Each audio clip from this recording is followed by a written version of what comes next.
हम वो कर सकते हैं, हम वो कर सकते हैं जो खुदा नहीं कर सकता। बस भी अंतर बिना है, हम मर सकते हैं, खुदा मर नहीं सकता। ये सच्चा से अपनी वाणी को ग्राम विकास कर देना।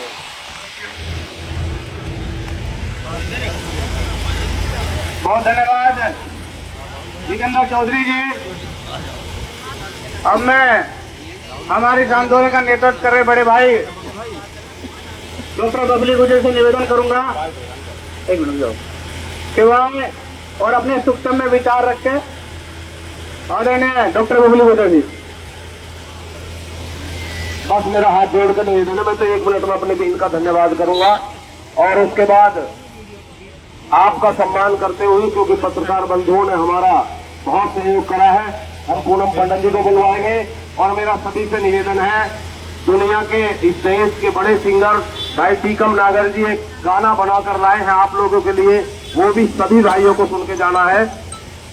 आज सभा के अध्यक्ष जी और यहाँ पर तमाम उपस्थित मेरे पूजा और सम्मान के योग्य बुजुर्गों, नौजवान साथियों, मैं हमारे बीच में देखें जैसा कल प्रोग्राम आप लोगों ने, हमने सब लोगों ने वीडियो डाली थी, हमारे बीच में देश की बड़ी नेता और जिनका जलवा मैंने बहुत करीब से देखा है, चाहे दिल्ली बॉर्डर की बात रही हो, और एक बार हमें भी सौभाग्य प्राप्त हुआ, हम महाराष्ट्र एक किसान आंदोलन में हम और पूनम पंडित जी साथ गए थे, तो हमने देखा कि इन्होंने महाराष्ट्र में जाकर भी उन अधिकारियों के कान खोलने का काम किया।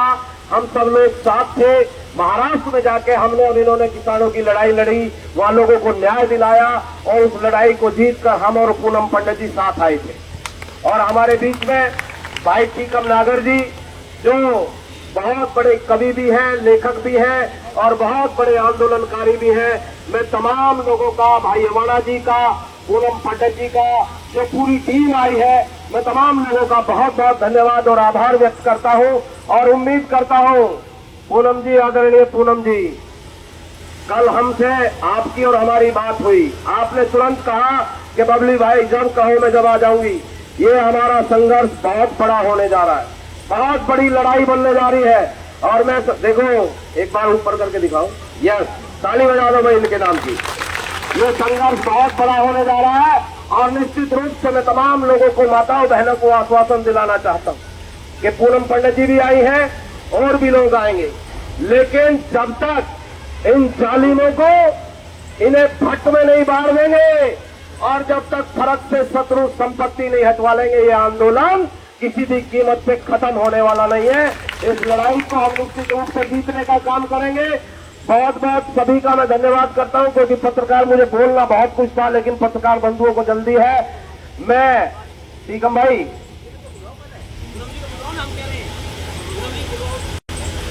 ठीक है, टीकम जी कह रहे हैं तो हाँ, टीकम भाई रागनी भी सुनाएंगे तो लंबा समय लग जाएगा, इसलिए पहले पूनम पंडित जी को बुलवा देते हैं। मेहरबानी आपकी। मैं आमंत्रित करता हूं उस आयरन लेडी को जिन्होंने इस देश में तमाम किसान, गरीब और मजदूर की लड़ाई लड़ने का काम किया है, वो आए। आदरणीय पूनम पंडित जी के लिए एक बार जोरदार तालियों से उनका स्वागत कर दूं।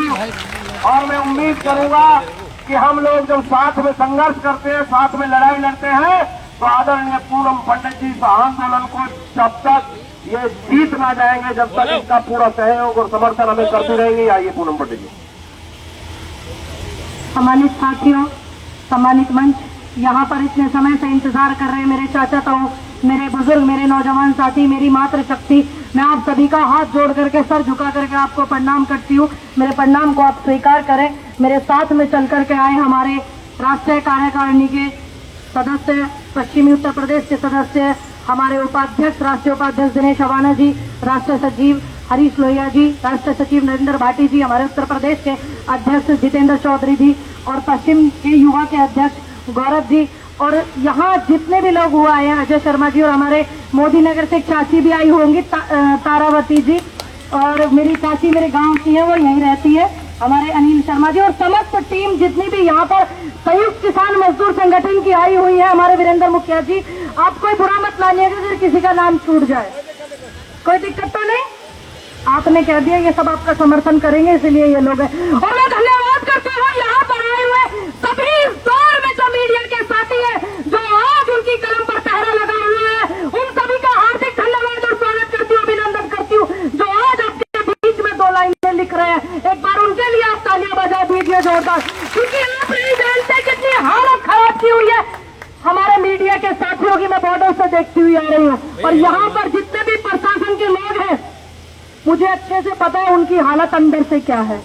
आपको भी अच्छे से पता है कि वो ना चाहते हुए भी किसी को नौकरी का लोभ रहता है, लालच रहता है, किसी को परिवार चलाना होता है, किसी को एक बेटी का ब्याह करना होता है, किसी को बच्चे पढ़ाने होते हैं, और तब वो आपकी तरफ डंडा करते हैं। मैं उनका भी धन्यवाद करती हूँ कि आज अपनी 2 हालतों से आप जूझ रहे हो, क्योंकि हम तो वो है आजाद फिजा में उड़ने वाले परिंदे जो कभी कैद नहीं हुआ करते, क्योंकि हम वो है जो कभी कैद नहीं होंगे। चाहे कोई पार्टी हो, चाहे कोई संगठन हो, चाहे कोई सरकार हो, तो हम अपनी बात को रख सकते हैं और बोल सकते हैं। ये हमारा अधिकार है, हम इससे बोलेंगे और पूरे जोरों जोर से बोलेंगे। ये मोदी नगर में जो धरना चल रहा है तहसील पर, ये जो शत्रु संपत्ति, भी मेरे बड़े भाई बता रहे थे, शत्रु का मतलब दुश्मन होता है। शत्रु का मतलब दुश्मन होता है जिस देश की सरकार, जिस प्रदेश की सरकार और जिस देश का शासन अगर अपने ही लोगों को जो वोट बना करके सरकार बना, कि उनका समय बहुत निश्चित पास में है। यह मैं आपको क्लियर कर देती हूँ। शत्रु संपत्ति का जो इन्होंने 1800 बीघे जमीन की जो प्रभावित है, उसमें 25,000 के करीब कर दी है।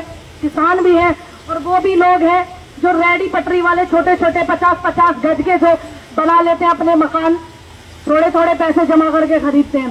ये वो धरना है जिसको हमारे डॉक्टर साहब बबली नागर जी पिछले 1.5 साल पहले भी इन्होंने इस धरने को उठाया था, 2 साल पहले भी, क्योंकि मैं जब महाराष्ट्र गई थी, जिसका भी जिक्र कर रहे हैं, मैं बार बार सोच रही थी कि उस माहौल का ये जिक्र न करें जहां इन्होंने एक बेटी का रौद्र रूप देखा था। तो मैं भगवान का धन्यवाद कर रही थी, उसका जिक्र ये ना करें, इन्होंने नहीं किया। मैं इनका आभार प्रकट करती हूँ डॉक्टर बबली नागर जी का। मैं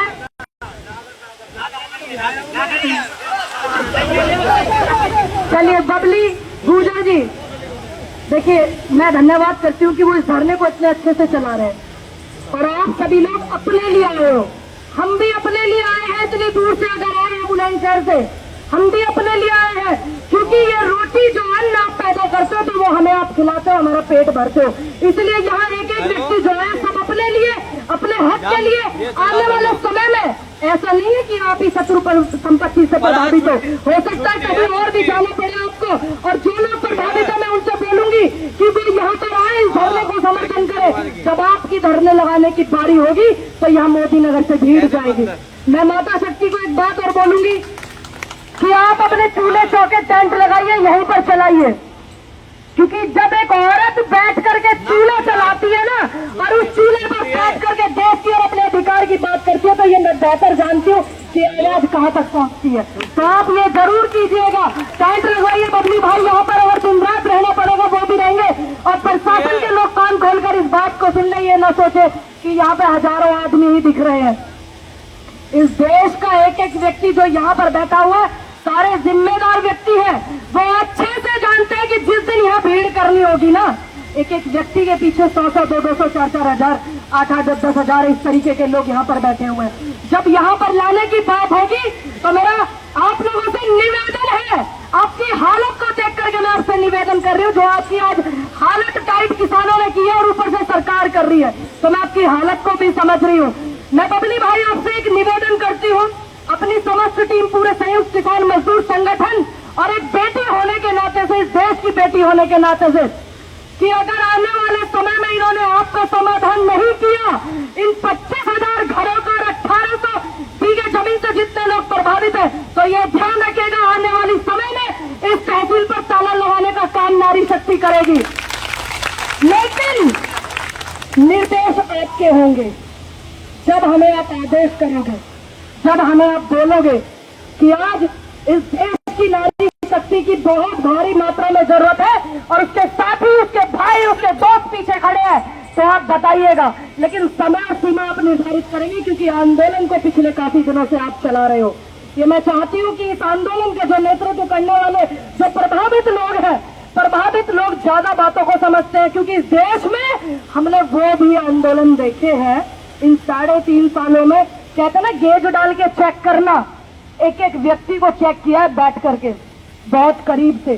क्योंकि हमने लखीमपुर का आंदोलन भी देखा था जिसको लूट करके चले गए थे लोग, याद होगा आपको, किसानों के ऊपर ट्रैक्टर चला था, तुरंत 1 मिनट के अंदर उनकी डेड बॉडी को बिठा करके ले जा करके उनका पोस्टमार्टम करा दिया था, और वहां किसान नेता भी नहीं पहुंच पाए थे, उनके परिजन भी नहीं पहुंच पाए थे, और उनका अंतिम संस्कार करा दिया गया था। हमने वो आंदोलन भी देखा था। जो बेटियां बैठी थी दिल्ली पर, वो ओलंपिक में मेडल लाने वाली, उनको भी लोगों ने किस तरीके से भ्रमित किया। हमने भ्रमित आंदोलन ज्यादा देखे हैं, सक्षम भी देखे हैं। इस आजादी की लड़ाई में देश का सबसे पहला बड़ा आंदोलन जो था, किसान आंदोलन जो था, जो बॉर्डर पर दिल्ली के लगा हुआ था, उसकी जीत पता है क्यों हुई थी? जो आंदोलन में जाने वाले लोग हैं उनको अच्छे से पता है। एक तो वहां पर हिंदू, मुस्लिम, सिख, ईसाई ये भाईचारा बरकरार था, और दूसरा उस आंदोलन का जो श्रेय है वो किसी एक व्यक्ति को नहीं गया था कि उस नेता ने जितवाया, उस नेता ने जितवाया, उस लड़की ने जितवाया, उस महिला नेता ने जितवाया। उसका श्रेय समस्त किसानों को गया था कि किसान आंदोलन की जीत किसानों की। तो इसलिए आप रहना, कोई भी निर्णय हो, यहाँ के सभी प्रभावित लोगों का निर्णय होना चाहिए, क्योंकि हमारे बबली भाई मेहनत करके, कुछ लोग आकर के हम जैसे लोगों को आप बुलाइए, हम आपके आदेश के पालन करने वाले लोग हैं, और यही हमारा कर्तव्य है। क्योंकि प्रभावित आप हैं, तकलीफ में आप हैं, तो आप बस हमें आदेश कीजिए, लोगों को बुलाइए। सभी संगठनों का समर्थन भी जरूरी है, क्योंकि सरकार ने एक मुहिम चलाई थी कि ये तो कांग्रेस वाले भी आ रहे हैं, समाजवादी वाले भी, मुझसे पहले भाई बोल रहे थे, बसपा वाले भी आ रहे हैं, भाजपा वाले भी आते थे। 2-4 लोगों का दीन ईमान जिंदा था, बॉर्डर पर भाजपा वाले भी समर्थन करने के लिए आते थे। तो इसमें सभी को बुलाइए, क्योंकि सरकार की हालत टाइट होती है जब सभी लोग आपको सपोर्ट करते हैं। वो चाहते हैं कि आप सिर्फ एक किसान के रूप में और सिर्फ एक संगठन के रूप में उनको दिखाई दें, ताकि आपकी संख्या बल कम हो जाए। सभी को बुलाइए, सभी का किसी न किसी संगठन से ताल्लुक है, सभी का किसी न किसी पार्टी से ताल्लुक है, लेकिन पार्टी और झंडे के बैनर को वो इस तहसील के गेट के बाहर रख करके है। यहाँ किसानों का हितैषी, किसानों का व्यक्ति, किसानों के दुख को समझने वाला व्यक्ति इस मंच पर होना चाहिए। और जब भी कोई आंदोलन किसानों के लिए, मजदूरों के लिए, महिलाओं के लिए हो, तो वो उनका अपना व्यक्ति बनकर के सपोर्ट करे। आप इस बात को याद रखिएगा। प्रशासन के जो लोग हैं, जो मेरा उनसे निवेदन है कि कुछ लोग ऐसे हो गए हैं, बबली भाई आपको एक काम करना है, इस तहसील में आपको एक बुद्धि शुद्धिकरण का यज्ञ करवा दीजिएगा, और उसमें समस्त नारी से पहले आहुति दिलवाइएगा, बाद में इन सभी बुजुर्गों से दिलवाइएगा कि यहाँ का जो प्रशासन है उसका बुद्धि शुद्धिकरण हो जाए। यहाँ तहसील के जितने भी कर्मचारी एसी में बैठे हुए हैं, ये ध्यान रखना, आप लोगों ने मुझे वो ताकत दी हुई है कि मैंने अधिकारियों को बाहर तक बिठाया धूप में कि भाई जी आज किसान परेशान है और किसान दुखी है, तो आप भी यही आकर के बैठिए। ये ध्यान रखना, बशर्ते वो सब ये जानते थे कि ये वो लड़की है जो बिकी नहीं है। आंदोलन में हटाने की बहुत कोशिश की गई, पार्टी ज्वाइन करवाने की बहुत कोशिश की गई, लेकिन वो अच्छे से जानते हैं ये नहीं बिकने वाली, इसीलिए जाना तो पड़ेगा। ये बाहर आई हुई तो जाना पड़ेगा। तो आप अपने आप को गठित रखोगे तब ऐसा होता है। मैं धन्यवाद करती हूँ यहाँ पर समस्त टीम का, मैं धन्यवाद करती हूँ नारी शक्ति का।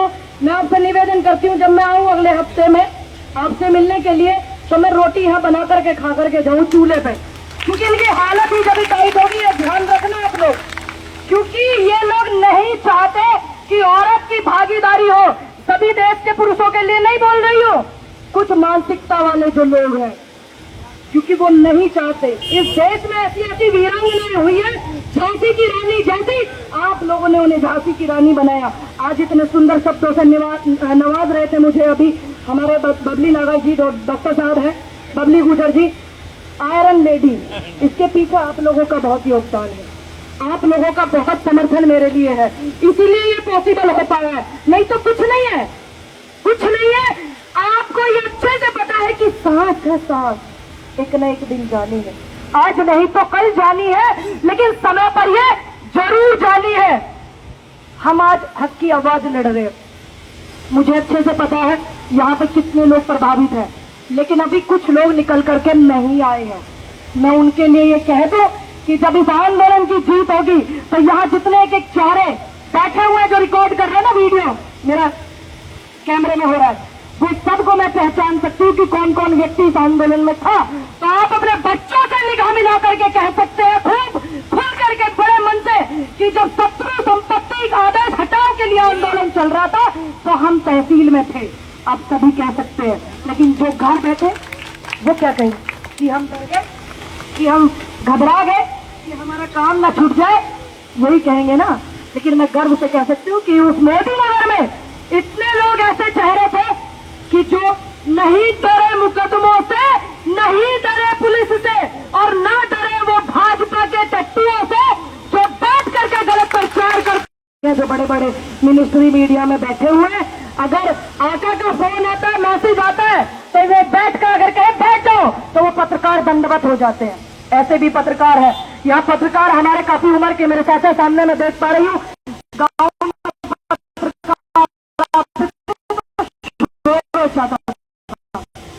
कि पत्रकार है, पत्रकार है, ऐसे होता था ना, होता था या नहीं? लेकिन आज चाचा जी माफ कीजिएगा लेकिन सच बोल करके जाऊंगी, आज अगर पत्रकार आते हैं ना, कुछ पत्रकारों की वजह से ऐसा हो रहा है। आज अगर पत्रकार आते तो कहते अच्छा कौन से वाले हैं, भाजपा वाले, कांग्रेस वाले, बसपा वाले, गोदी मीडिया आई है कि दलाल मीडिया आई है, अच्छी मीडिया आई है। आज ये स्तर गिराया पत्रकारों ने।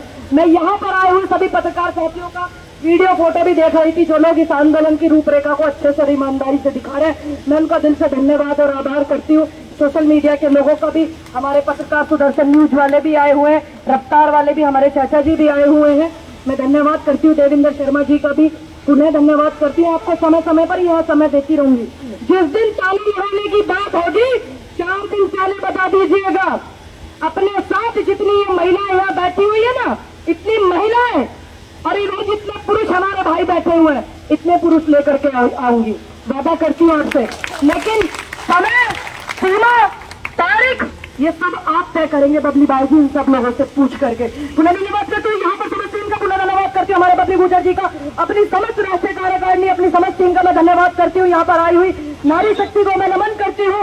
आप सभी के मेहनत से बहुत कुछ होगा, आप ये देख लीजिएगा। धन्यवाद। जय हिंद, जय भारत, जय जवान, जय किसान। बहुत बहुत धन्यवाद पूनम पंडित जी। और सुन लिया आप लोगों ने, और मैं कहना चाहता हूं जब तक पत्रकार महोदय बाइट ले, निश्चित रूप से इस तहसील में ताला लगेगा और पूनम पंडित जी आपके हाथ से ही ताला लगवा के मानेंगे, ये हमारा आपसे वादा है। क्योंकि हमें पता है जालिम मानने वाला नहीं है, ताला लगाना पड़ेगा और ताला पूनम पंडित जी लगाएंगी।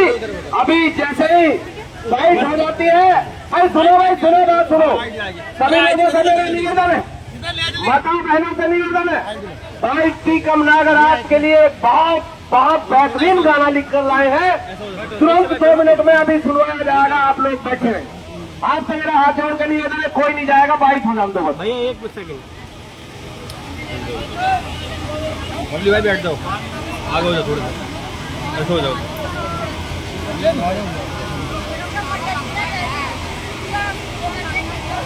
सबसे पहले तो हमारे चैनल पर आपका स्वागत है। शत्रु संपत्ति के मामले में जो आज मोदी नगर आई है, इस पर आप क्या जवाब दें? मैं यही बोलूँगी कि शत्रु क्या है? शत्रु का मतलब तो दुश्मन है। एक गेट से जो अध्यादेश ला करके आदेश लगा के किसानों को भी परेशान किया जा रहा है। आप घबराइए मत। Chief justice of India Chandrachud ji को भी परेशान किया गया है। जो कमेटी बनी थी चुनाव आयोग की 24 के लिए, उसमें उनका नाम नहीं है। और उसमें क्यों नहीं है? क्योंकि बैक गेट से उनको भी हटा दिया गया। तो वो तो चीफ जस्टिस ऑफ इंडिया है, उनसे घबराहट देंगे। तो ये किसान है, ये कभी नहीं घबराने वाले। ये जब पैदा होता है और जब तक ये इस देश, दुनिया, संसार, जहान को छोड़ करके जाता है, तो ये मेहनत और ताकत, जज्बा, हौसला ये लेकर के पैदा होता है, बाजारों में नहीं बिकता है। जैसे कि गाजीपुर बॉर्डर पे मैंने इंटरव्यू भी लिया था तुम्हारा, और तुमने लगातार वहाँ पे साथ भी दिया था किसानों को, क्या यहाँ भी ऐसा होगा? जी बिल्कुल। मैं तो चाहती हूँ कि जिस दिन आदेश करेंगे हमें बबली गुजर जी और यहाँ मोदी नगर के शत्रु संपत्ति से जो प्रभावित लोग हैं, उस दिन आएंगे ताला लगाने के लिए। और ताला भी लाएंगे, लगा देंगे ताला, लीगढ़ वाला वो वाला ले आएंगे, हरिसन वाला वो ले आएंगे और लगाएंगे। लेकिन इस विषय में आदेश इनके होंगे, क्योंकि ये इस धरने को काफी दिनों से लीड कर रहे हैं। कहीं मैडम बबली गुजर जी 1.5 साल से जी। लगे हुए हैं, किसी धरना किया है, आश्वासन भी दिया प्रशासन ने, मगर अब के क्या ये सफल हो पाएगा? देखिए, सफल जब होता है जब हम अड़िग होकर के बैठते हैं। 13 महीनों का आंदोलन था, आपने देखा दिल्ली में आज़ादी से पहला आंदोलन ऐसा रास्ता बड़ा सफल वो चीज़ तब होती है तब हम इनके ना आराम से बैठ करके शांति से फुर्सत से यहाँ टेंट भी लगाएंगे, यहाँ माता बहनें हमारी चूल्हा भी चलाएंगी, सब कुछ होगा जो कि पूर्व में बबली जी ने किया है। भैया शांति बना करके रखें। ये जो है यहाँ पहले पूर्व में भी किया है बबली जी ने, उनकी समर्थी में जितनी महिलाएं बैठी हैं, लेकिन हमें धैर्य रखना होगा, हमें घबराना नहीं, हमारी माता बहनों को भी नहीं घबराना, किसानों को भी नहीं घबराना कि मुकदमे हो जाएंगे, ये हो जाएगा, वो हो जाएगा। आज जहाँ धारा 144 लगनी चाहिए वहाँ धारा 144 नहीं लग रही है, इसको देश देख रहा है, लेकिन यहाँ किसान आ जाते हैं तो ऐसी जगह धारा 144 लगा देता है। तो हमें घबराना नहीं है, मजबूती से बैठिए, मजबूत मन के साथ बिल्कुल पूरा होगा। इस देश का जो सबसे पहला प्रधान सेवक है ना, वो तानाशाह जब बन गया था वो किसानों से जुड़ा था, बिल वापस करें। जिस तरीके से आपने कांग्रेस से चुनाव लड़ा, और तो क्या माना जाए? क्या मानोगे? जो तुम्हें लग रहा है वो मानो। मेरा एक किसान मजदूर संगठन है जिसकी राष्ट्रीय अध्यक्ष मैं हूँ। मैं पूर्व में चुनाव लड़ी हुई हूँ कांग्रेस से, इसमें कोई दोहराया नहीं, लेकिन जो ये संगठन है, आने वाली केंद्र की सरकार जब बदलेगी ना, अगर कांग्रेस में इस तरीके की चीजें होंगी तो सबसे पहले दायित्व हमारा बनता है कि हम सरकार की नीतियों को खारिज करें। मणिपुर में जो घटना हुई है उसके बारे में क्या मानना आपने? मणिपुर की जो घटना है वो इस आजाद भारत में ही नहीं, समस्त भारत में वो काले अध्यायों में लिखा गया है।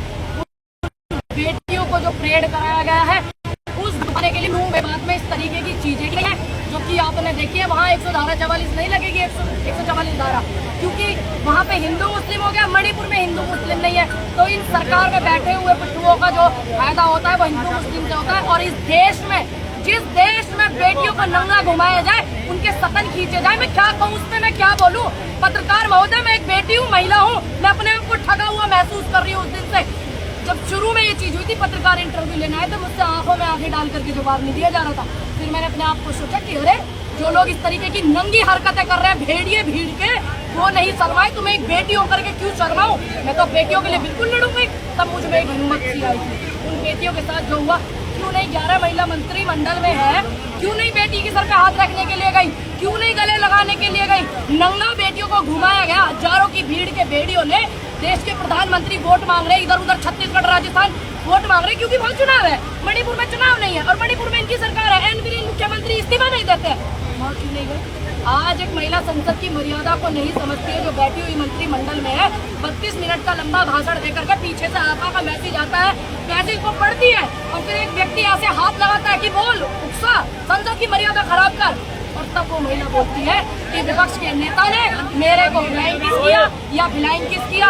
अरे तुम्हें 2 इंच के होठ दिख गए, विपक्ष के नेता के फ्लाइंग किस किया? संसद की मर्यादा को नहीं समझती, एक औरत अपनी मर्यादा को नहीं समझती। और तुम्हें वो 5 फुट की 5.5 फुट की बेटियां नहीं सब दिखी जिनके शरीर नंगे थे, वो नहीं दिखे तुम्हें? ये दुर्भाग्य हमारे देश का, ये दुर्भाग्य। आज 11 मंत्रिमंडल में महिला बैठी है। मैडम एक क्वेश्चन मैं चाहूँगा, 1952 में ये भूमि अधिग्रहण हुआ और उसके पश्चात यहाँ तहसील से ही अधिकारी नियुक्त थे, तहसील थी मौजूद है, पुरानी तहसील, वहाँ पे अधिकारी थे, कर्मचारी थे, तहसीलदार थे, एसडीएम थे। अब वो लोगों ने अपनी मेहनत में कसरत से वो भूमि अर्जित करी, उन लोगों ने ली। एक जीडीए अप्रूव्ड कॉलोनी भी इसमें आ रही है। अब जनरल आदमी क्या लेगा? 100 गज की भूमि लेने के लिए एक फर्ज दिखा लेगा, फसा खतौनी निकालेगा, खेत में चढ़ी हुई है। उसके बावजूद सभी संपत्ति के जो उन अधिकारी जो उनसे नियुक्त थे, जो रिटायर हो चुके, उनको फांसी होनी चाहिए। मेरा ये आपसे अनुरोध है, उसकी मांग होनी चाहिए। ये अधिकारी पीड़ित होने चाहिए, कम से कम उनकी औलाद तो है। बिल्कुल, मैं आपकी एक बात का जरूर समर्थन करूंगी, मैं आपकी भावनाएं भी समझ रही हूँ।